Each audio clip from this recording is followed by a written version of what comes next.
Hello students, welcome to Tushar physics classes. I hope आप बहुत अच्छे होंगे, अच्छे से पढ़ाई कर रहे होंगे, आपकी स्टडीज़ बहुत अच्छी चल रही होंगी। तो मेरे पास मैसेज आ रहे थे कि सर फैक्टराइजेशन पे कुछ शॉर्ट ट्रिक बताइए।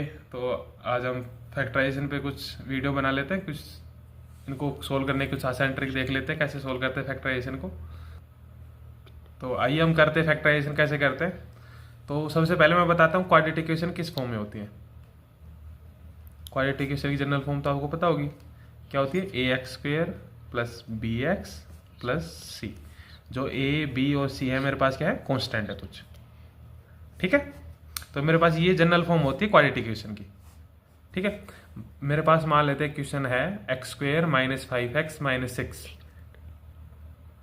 तो इस क्वेश्चन के फैक्टर निकालना, कैसे निकालेंगे? देखो, सबसे पहला काम क्या है, जो फर्स्ट नंबर है और जो लास्ट नंबर है उनकी क्या करनी है? मल्टीप्लाई करनी है, ठीक है। यहाँ पे 1 है, इसका कोफिशिएंट 1 है एक्स स्क्वेयर का, ठीक है। यहाँ पे कितना है? -6। तो 1 मल्टीप्लाई -6 कितना आएगा? -6। अब नेक्स्ट स्टेप क्या है कि दो नंबर ऐसे निकालने हैं मेरे को, दो नंबर ऐसे चूज करने हैं जिनकी मल्टीप्लाई करे तो -6 आए और ऐड सब्ट्रैक्ट करे तो मिडिल टर्म आनी चाहिए, मतलब -5 आना चाहिए।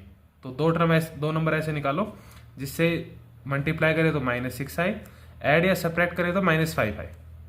तो मेरे को साफ साफ दिख रहा है कि 6 और -1, इनको मल्टीप्लाई करूंगा तो हो गया -6 और इनको सब्ट्रैक्ट करूंगा तो कैसे करूंगा? -6 प्लस 1 कितना हो गया? -5। रखते हैं यहाँ पे, तो हो गया एक्स स्क्वेयर।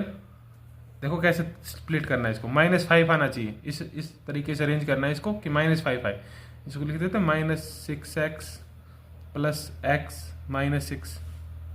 मिडल टर्म को मैंने स्प्लिट कर दिया दो पार्ट्स में।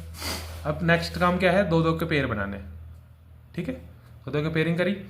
अब देखो इन दोनों में से क्या कॉमन आ रहा है? एक्स कॉमन आ रहा है, तो एक्स कॉमन आ गया, एक एक्स बाहर आ गया, एक बच गया x -6 प्लस इन दोनों में कुछ कॉमन आ रहा है? कुछ कॉमन नहीं आ रहा।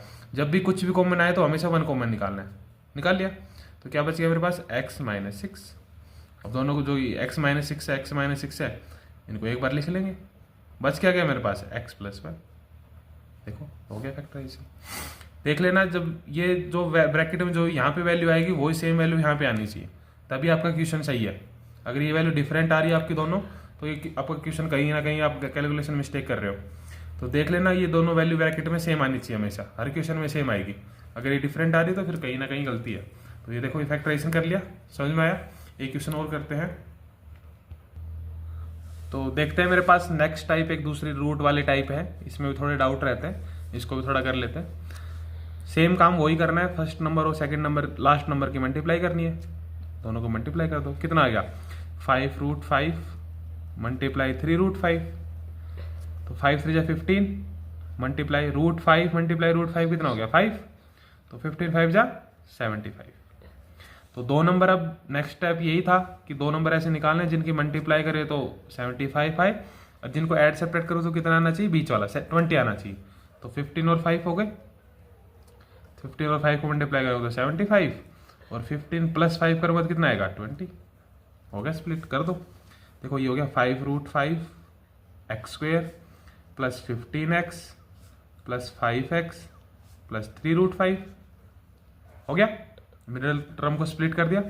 फिर क्या करना है? दो की पेयरिंग बनानी है, बना लिए। इन दोनों में से क्या कॉमन आ रहा है? एक तो 5 कॉमन आ रहा है, एक x कॉमन आ रहा है। बच क्या गया यहाँ पे?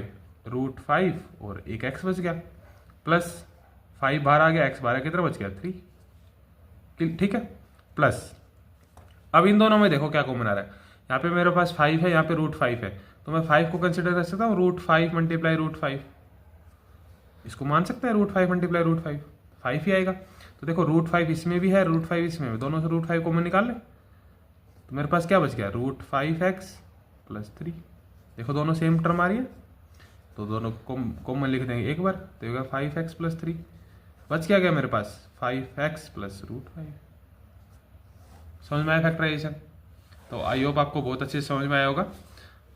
अब मैं आपको एक क्वेश्चन देता हूँ, उसका जवाब आप कमेंट सेक्शन में बताइएगा मेरे को। X square plus 6√2x plus 10। इसका आंसर आप, अगर आपको समझ में आया तो आप इसका आंसर कमेंट सेक्शन में बताइएगा। तो मिलते हैं नेक्स्ट वीडियो में, तब तक के लिए थैंक यू।